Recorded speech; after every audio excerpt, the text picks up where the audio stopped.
Good morning, everyone, and welcome to today's live. It's on one of my favorite topics, feet. And I want to share one of my favorite practices, a foot massage and some foot exercises. And actually we're going to go a little bit up to the knees as well. So you can do that sitting anywhere you like. You can even sit on a sofa or whatever for most part of it, or maybe you want to sit on a cushion. I haven't even got my mat out. I'm just sitting on this rug. So we want to find a way to get one foot across the other leg so that we can quite easily access it. So on a chair or sofa, that might be easier. And to begin with, I'm just squeezing my foot gently, touching, noticing what that feels like. It's very caring, soft, gentle touch here. Bringing some awareness to the foot. So notice that process of building a bit more awareness in the foot, maybe even compared to the other foot that's kind of sort of somewhere out there getting cold. And then most of the stuff we do is with the opposite hand, so making a loose fist and having a little knock on the sole of the foot. So this is definitely a little bit more stimulating. Be gentle enough, of course, so don't hurt yourself, but if it feels good, have a little bit of an oomph in it. And then after that, we do the opposite. We go as light and soft and gentle as we possibly can, and just stroking the sole of the foot with long fingers. Like, sorry, I knocked you, little foot. Very gently. Really like caressing the skin of the foot here. Now we can take the toes and have a good pull on them. And a good tug on the toes, pulling them away from the foot. And that can be also the big toe here, pulling it away. Good. And then both hands on top of the foot and wring it out. So imagine you have a heavy wet towel and you wring it out. You know that you've got to put a little bit of power into that. So wringing out the foot as if it was a heavy wet towel. This is actually one of my favorite. I think it feels great. Wringing it out.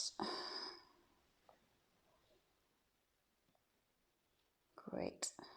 And then we place the foot in front of us. And just shuffle back a bit so you can see. And give the toes a little bit of a stretch. And so I take one toe and pull it down, and the next one I pull up.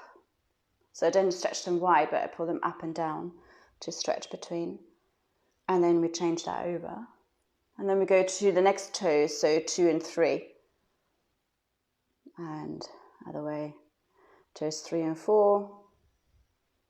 And change, and 4 and 5. And change. And you can even do that through all of the toes, just sort of pulling one side up and the other one down. And then we can also massage a little bit across the top of the foot here. Going between the metatarsals towards the gaps between the toes, or circling a little bit around the joints here at the base of the toes. You might be surprised that that could well feel quite tender. A bit of tension there. Good. And then let's cross the foot over again onto the thigh. And we, opposite hand, thread the fingers between the toes. So little finger goes between the pinky toe and the next one, and then so on. If you need to use your other hand to, maneuver the toes around so that you can get those fingers between, then obviously go for that, no problem. And see if you can draw the fingers as much down towards the base of the toes as possible. And if you've never done that before, that might just be a little bit intense. That's okay. I remember the first time somebody asked me to do that, I was like, you are joking me. And I think I might have sworn even. We secure the leg here and draw big circles through the ankle. And you'll notice as you come into flexion here, the toes squeeze a little bit more and then they release. And they squeeze a bit more on the fingers and they release. And you might even feel like a sensation kind of traveling up, especially around the back of the heel here, across the back of the Achilles. We're going to do a few more circles of that. So our feet are made up of so many bones, so many joints, muscles, ligaments. That's a massive clue that they are designed to walk barefoot over uneven ground and definitely not squeezed into shoes and walk on concrete. So our modern and Western lifestyle is actually really quite abusive to what our feet are designed for. And so working out the feet and giving them this kind of break, massaging, releasing the tension, mobilizing them and strengthening them is actually really important, because if our modern and Western lifestyle, we're actually sort of numbing the intelligence of our feet to what they're designed and how they're built. So this is actually not only, I think, quite pleasant, but actually I think also really quite important part of the practice. So let's slowly release that. Letting the toes breathe. You can even look at the toes now in comparison. They have like literally gaps between them. And then we place the foot again in front of us. And I make a fist with the, again with the opposite hand, sorry. And the long bone here of the index finger I can use and have a really good rub at the back of the Achilles. And that's quite vigorous.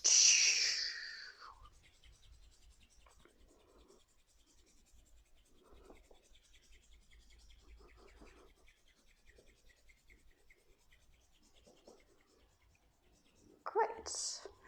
And release and have a look at your feet, feel what that's like, left, right side. Do they look different? Do they feel different? Another little thing that we could do is just, not about a yoga pose, but just coming into a standing forward fold for a moment to see if you feel an effect kind of even in the legs and up into the hips. Maybe, maybe not. Just for a moment.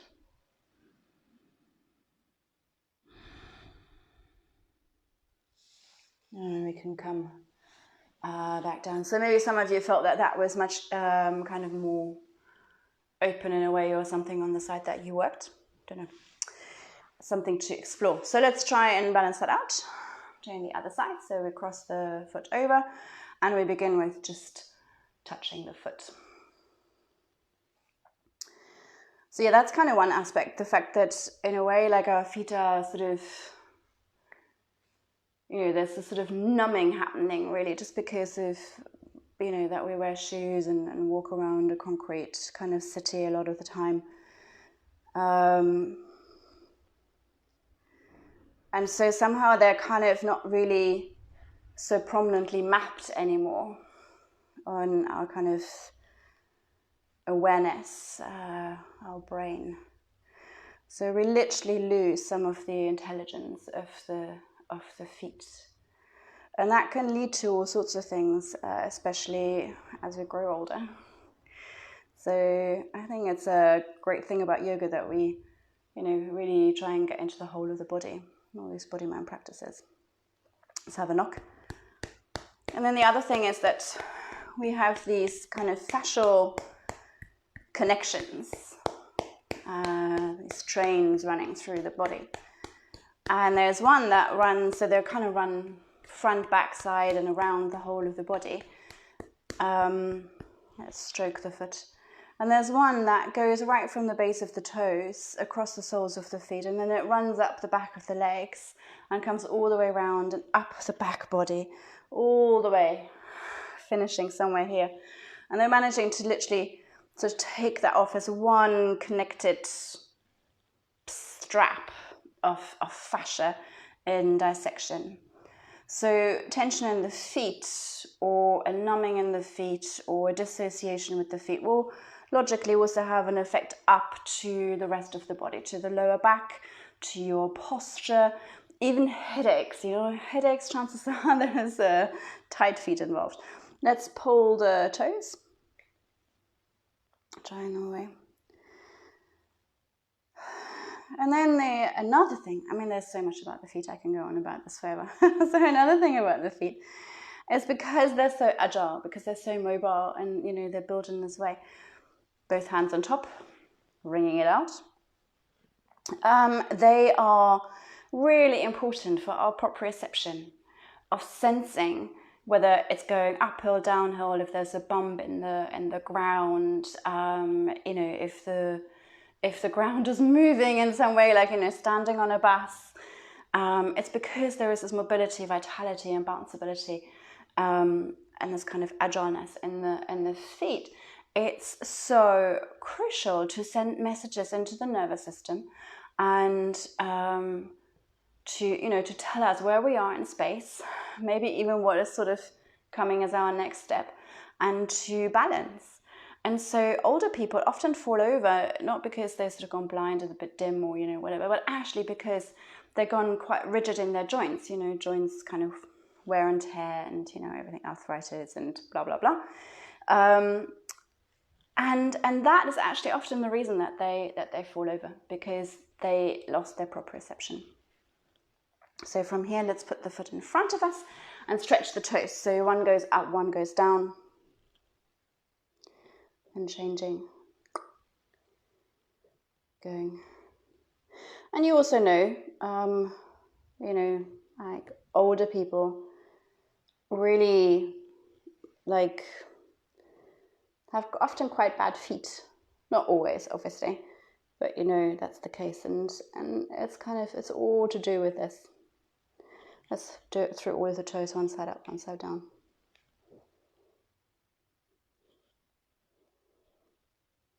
And massaging the top of the foot.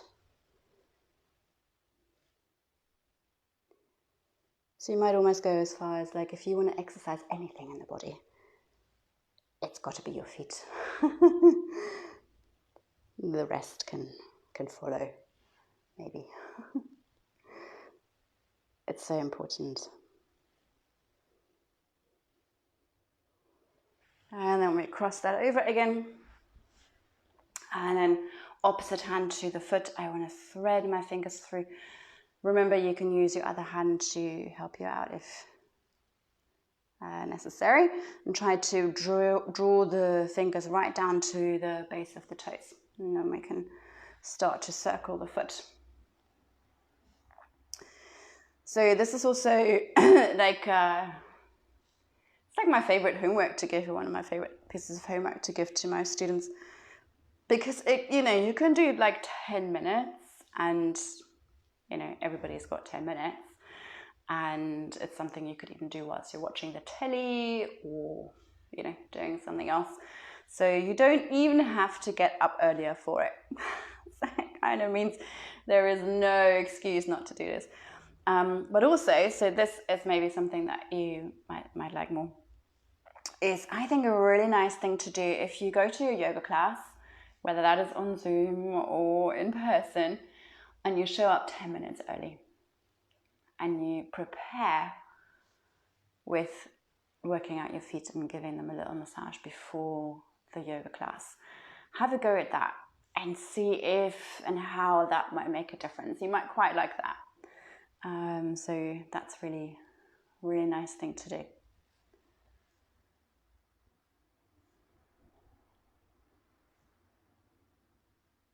Nice big circles here.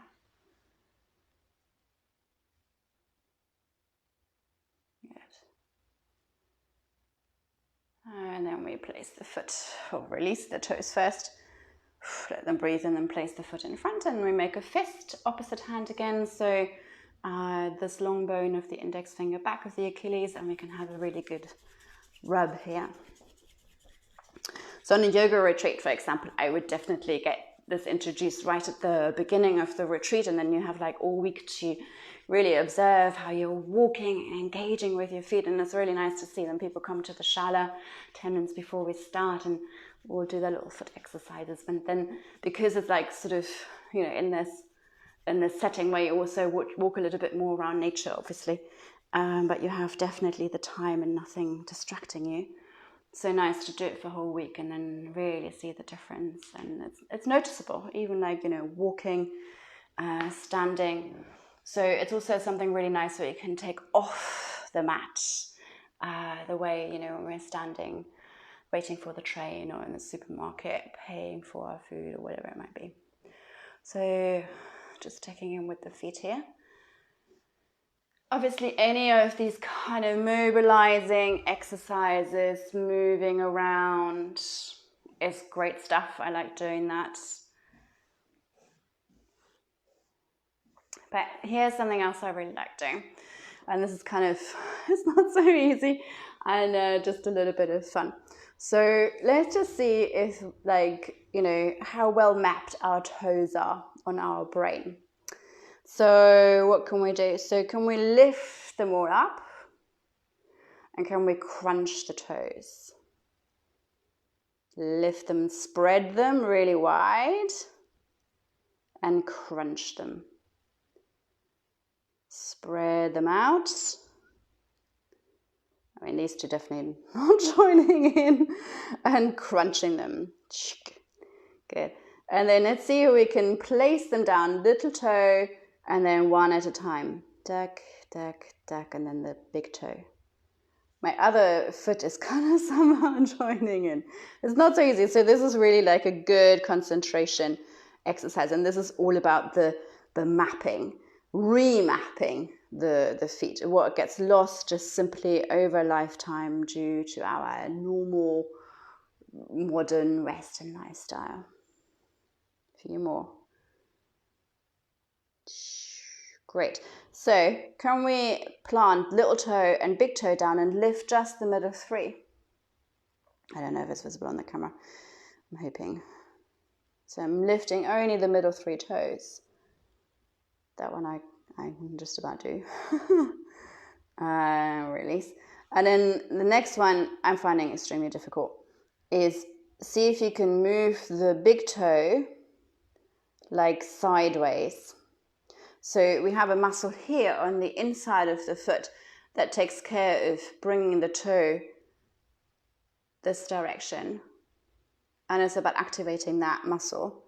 See if you can move your toe, big toe, sideways. And I'm really struggling with that one.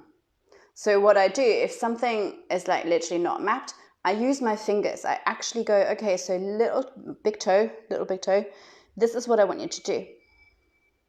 So I do it for the toe so that I get the feeling of it, and my brain might eventually process it. So I'm teaching it, this is the movement that I want to get to. And maybe, okay, so it's actually already joining in a little bit better. Okay. Let's try that on the other side. This is really quite silly. Okay. What do we do? We spread the toes really wide and crunch the toes. Spread the toes, crunch the toes. There's a time where I was quite fascinated by this, and I thought, maybe I can teach like the second toe to draw a figure of 8. Because why not?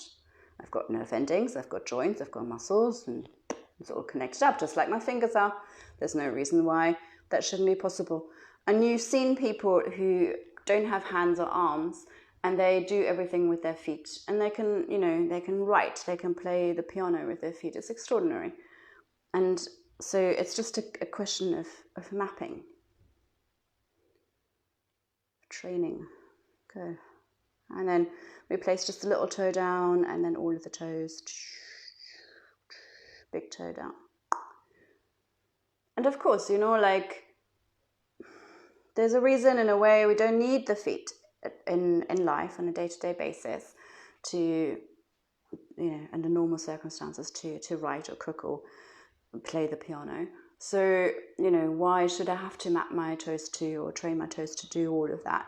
The thing is that, and that's true, so that's okay. But the thing is that we are conditioning our feet the opposite direction too much, so that it's affecting our balance, our proprioception. It causes tension and distortion in the body. So if we didn't do that, then that would just be fine, but because we're not using the feet what they're designed for, which is being really agile over uneven ground and jumping and being strong and running fast and sending messages to the brain about our environment, and none of that is happening. So we need to find ways to retrain, because otherwise this is just going to get worse and worse and ends up in disease. What do we do next? I can't remember. Little toe down, big toe down, and the middle 3 we lift up. Notice if like your hands are tensing up doing it. That's also sometimes a little giveaway, like the wiring being a little bit distorted. Oof. Okay, now releasing, and then let's play trying to get the big toe moved sideways. Yeah. Also not happening on this side really, so I'm going to teach it using my fingers.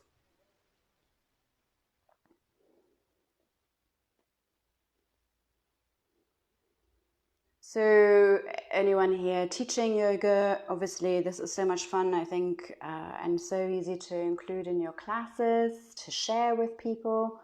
Like I said, it's also really nice and easy to give as homework, which if you're into that, giving people something useful to take away from your classes.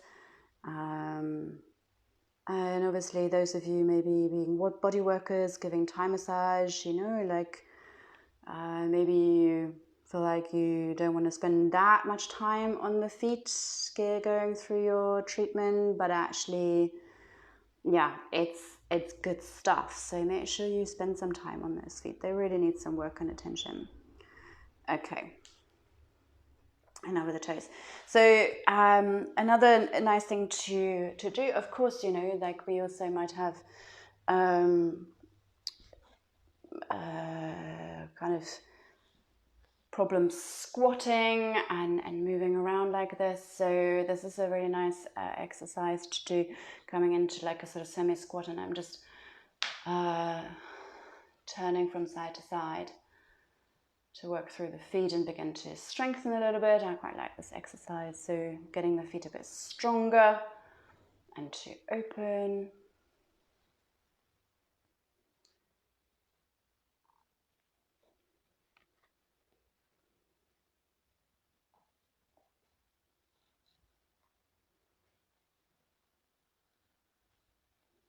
You can do that with hands down, of course.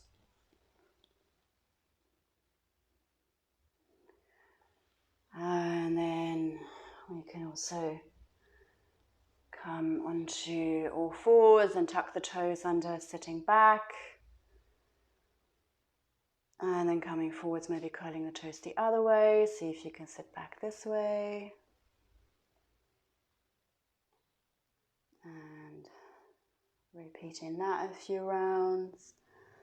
And then actually also adding in pointing the toes away, opening and sitting all the way back. So obviously this might be quite challenging for people and it might not be quite available just yet, but kneeling like this is so useful.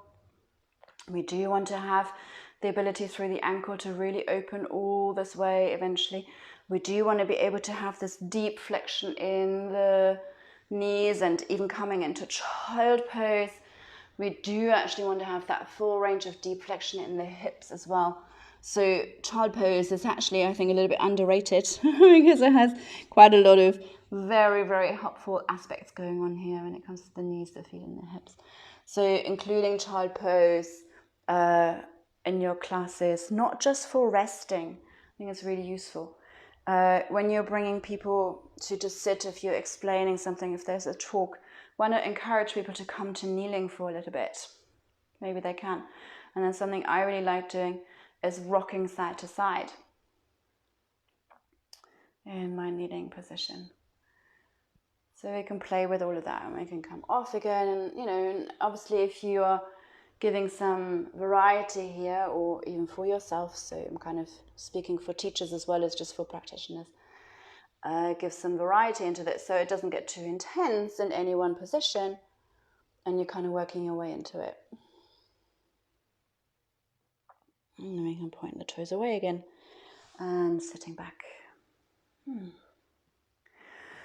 And obviously knees are also often a bit of an issue, so something nice to do here, and it kind of works with the feet and the ankles as well, is maybe coming to sit with the legs out to the side, because that might just be fine for the knees. And of course you can actually start with it being further off open, because in this position we have this kind of escape route. And then we can test, how is this happening, maybe with the knees a little bit closer and the feet closer. How does that feel in the hips? And then we can also change and test on this side. And again, you've got this escape route and you can bring them more in.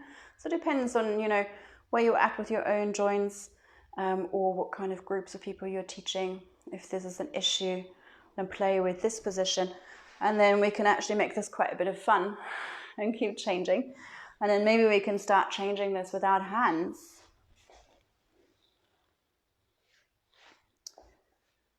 So ultimately, you want to grow old and be able to get off the floor without hands.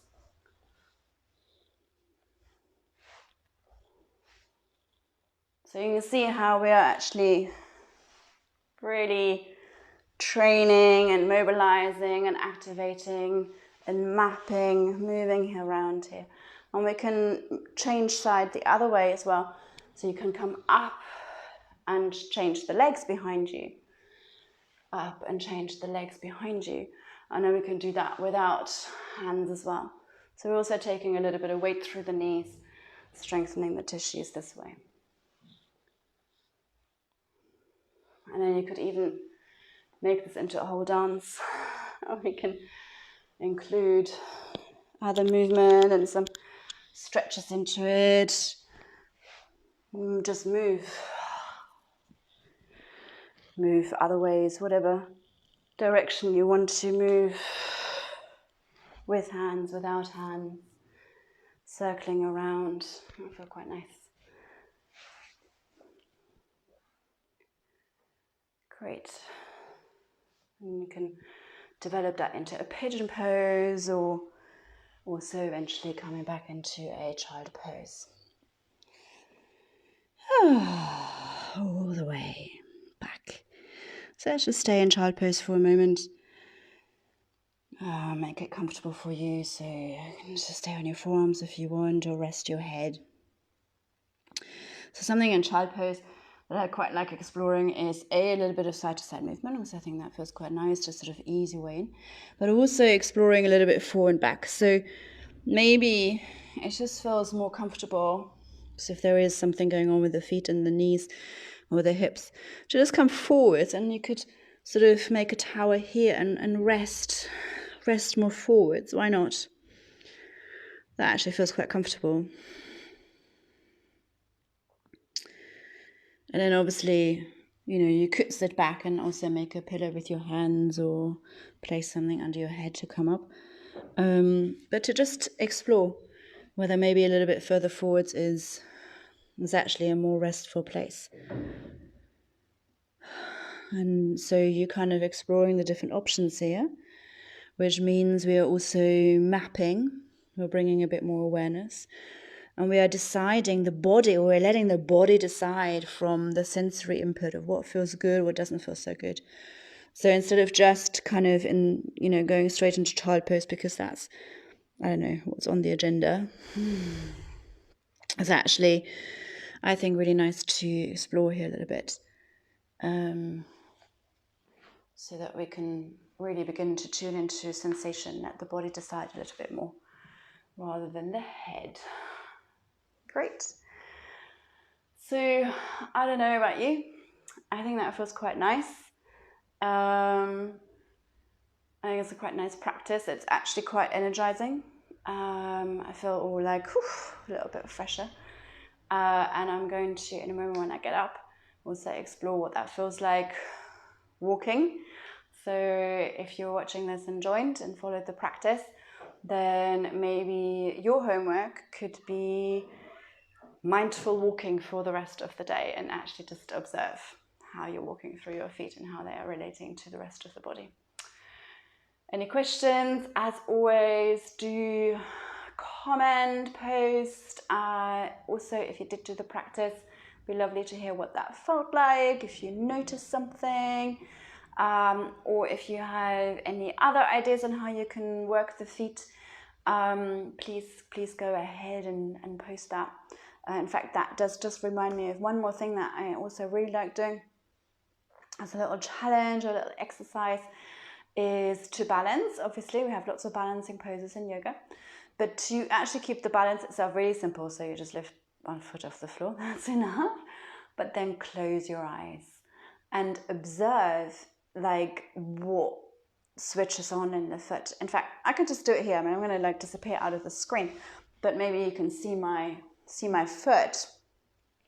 So I'm going to take the one foot off, and that's fine. I'm standing easy, but now I'm going to close my eyes. I don't know if it's visible, but my foot is really beginning to work to keep my balance. And this is what I was talking about with the proprioception. So the foot is really designed to help you with that. And maybe, I've still got my eyes closed, oof, she says. Talking at the same time adds a whole other layer to it. So maybe to begin with, you're doing this for like 5 seconds and you fall over, and okay, fine. I mean, you're not going to really fall over because you just put your other foot down, that's fine. But just imagine you practice this every single day for 30 days. How many seconds do you think you can hold it by day 30?